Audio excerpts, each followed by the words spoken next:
saya Valentina Jerobdam. Saya ingin menceritakan tentang sejarah Malaysia yang lama.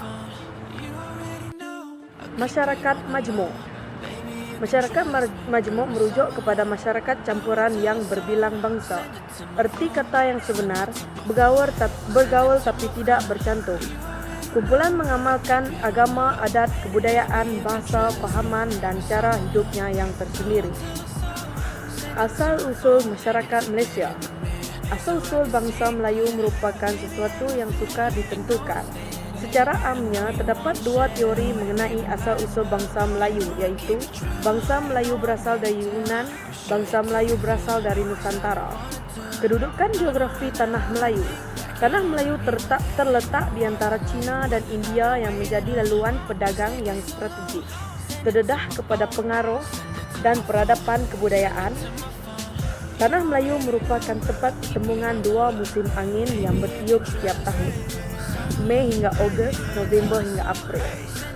Zaman baru di Tanah Melayu. Semasa penduduk di lemah Nil sudah membentuk peradaban tamadun. Tanah Melayu dalam zaman batunya. Kerajaan Melayu sebelum pembukaan Melaka. Tumpuan pedagang India dari Teluk Benggala di puncak Gunung Jerai berfungsi sebagai tanda arah bagi kapal yang berlabuh. Kerajaan Langkasuka. Kerajaan ini terletak di timur timur laut Tanah Melayu, iaitu daerah petani. Kerajaan ini juga menghasilkan kayu wangi dan gading gajah. Kerajaan Punan. Kerajaan ini terletak di Sungai Mekong dan kerajaan Hindu pertama di Asia Tenggara. Kerajaan Sriwijaya. Pada abad ke-7, Sriwijaya menguasai Tanah Melayu. Mereka telah menguasai Sumatera, Pulau Jawa, dan Tanah Melayu. Pada abad ke-13, pemberontakan telah berlaku. Kerajaan Majapahit berpusat di Jawa Timur di bawah pimpinan Gajah Mada. Kerajaan ini juga telah menaluki Bali, Temasek, Pahang, Sumatera dan Jawa Barat. Kerajaan Kesultanan Melayu Melaka ditubuhkan oleh Parameswara pada tahun 1395. Parameswara terlibat dalam pemberontakan menentang pemerintahan Majapahit. Kedatangan orang Cina. Orang-orang Cina telah mula berniaga semenjak wujudnya kerajaan Kedah Tua dan Melaka. Kedatangan orang India. Pada abad ke-19, pihak British telah membawa masuk buruh dari India dan Sri Lanka. Asas-asas kebudayaan masyarakat Malaysia. Kepentingan adat resam. Adat yang merangkumi seluruh aspek bermula dari kelahiran, perkahwinan sehinggalah kematian. Masyarakat pelbagai kaum di Malaysia.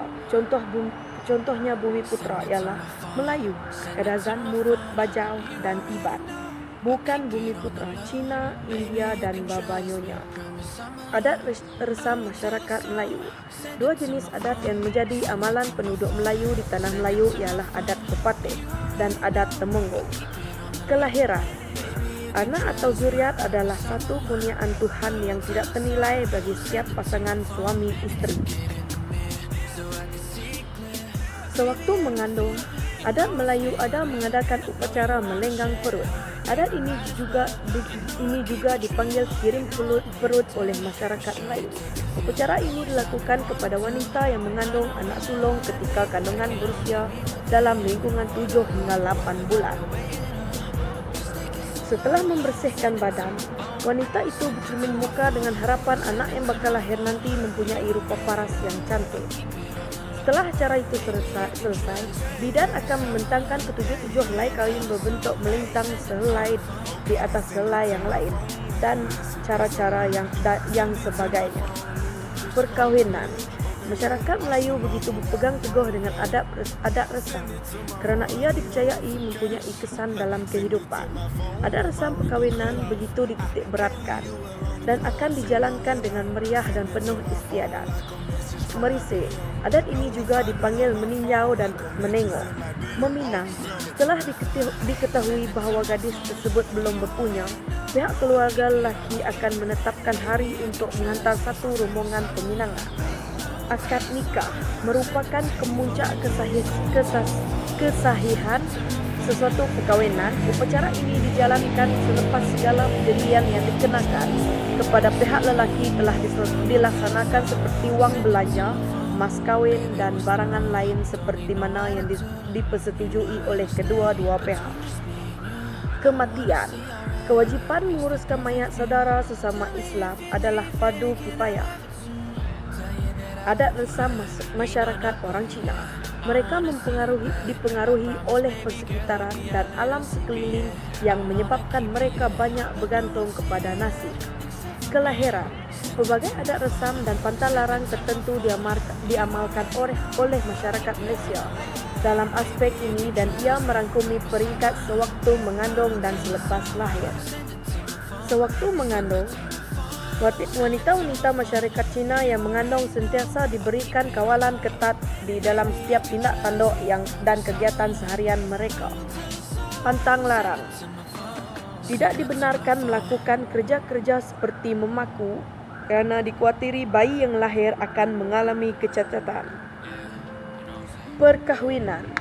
Mengikut kepercayaan mereka juga, pasangan yang berkahwin tanpa mengikut aturan adat dianggap tidak sah sama sekali dan merisik. Untuk mengetahui latar belakang gadis yang dihajati, masyarakat Cina terlalu mengambil berat tentang nama, keturunan, peribadi, watak dan tingkah laku.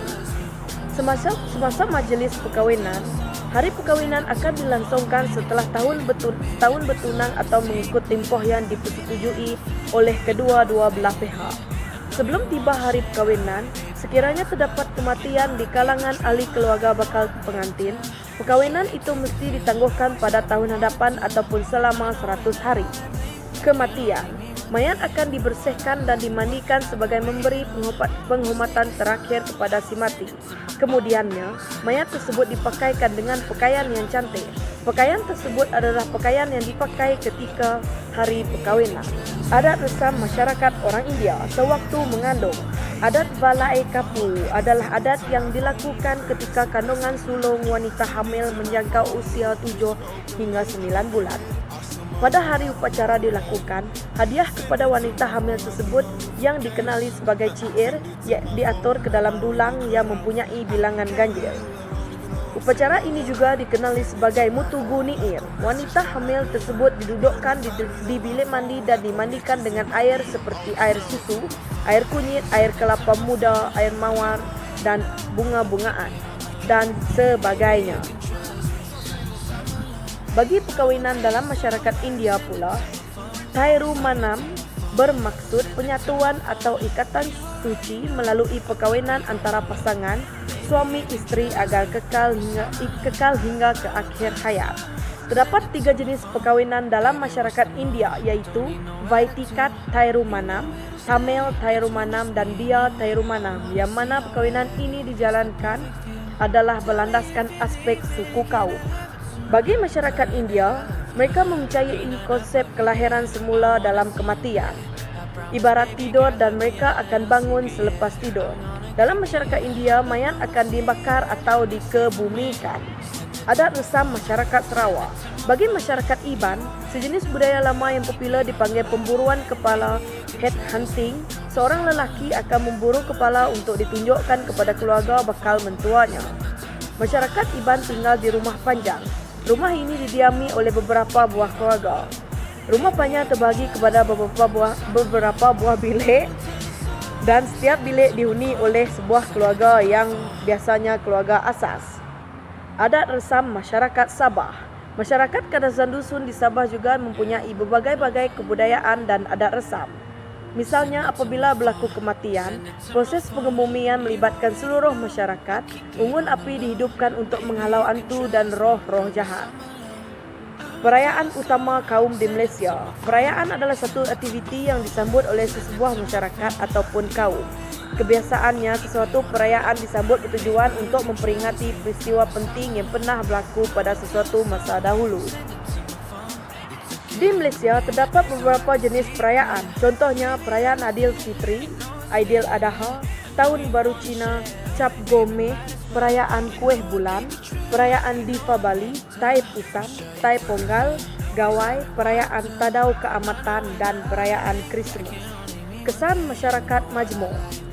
Kepelbagaian kaum ini telah menyebabkan wujudnya kepelbagaian budaya, bahasa, agama dan adat resam di Malaysia, yang merupakan satu keunikan dalam masyarakat Malaysia pada hari ini. Kewujudan masyarakat majmuk ini dapat dilihat dengan jelas pada hari ini berlaku terkesan daripada berlakunya persefahaman, sikap toleransi dan sikap tolak ansur. Contoh masyarakat majmuk ialah kepelbagaian budaya, pendidikan, pekerjaan, bahasa, politik, penempatan dan sebagainya. Pendekatan menangani cabaran pembinaan negara. Usaha-usaha ke arah masyarakat majmuk ialah mengalahkan penduduk berhijrah ke satu kawasan ke kawasan yang lain. Penyeragaman sistem pendidikan melalui dasar-dasar pelajaran, peranan media massa, integrasi ekonomi dan penyatuan fahaman politik dan aspek-aspek sosial. Strategi pemantapan perpaduan. Rukun negara. Rukun negara merupakan satu ideologi negara yang tercipta ekoran daripada berlakunya peristiwa rusuhan kaum 13 Mei 1969. Ideologi ini digubal semasa negara sedang berada di bawah pimpinan migran dan badan yang bertanggungjawab di atas pengubalan ialah Majlis Perundingan Negara (MPN). Objektif rukun negara ialah mencapai perpaduan yang erat dalam kalangan masyarakat, memelihara cara hidup demokratik, membentuk masyarakat yang adil supaya kemakmuran dinikmati bersama secara adil dan seksama, membentuk masyarakat bersifat liberal terutamanya terhadap kebudayaan masing-masing, membina masyarakat progresif dengan teknologi. 5 prinsip rukun negara ialah kepercayaan kepada Tuhan, kesetiaan kepada raja dan negara, keluhuran perlembagaan, kedaulatan undang-undang dan kesopanan dan kesusilaan. Hanya itu saja daripada saya. Sekian, terima kasih.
Send it to my phone, send it to my phone. You already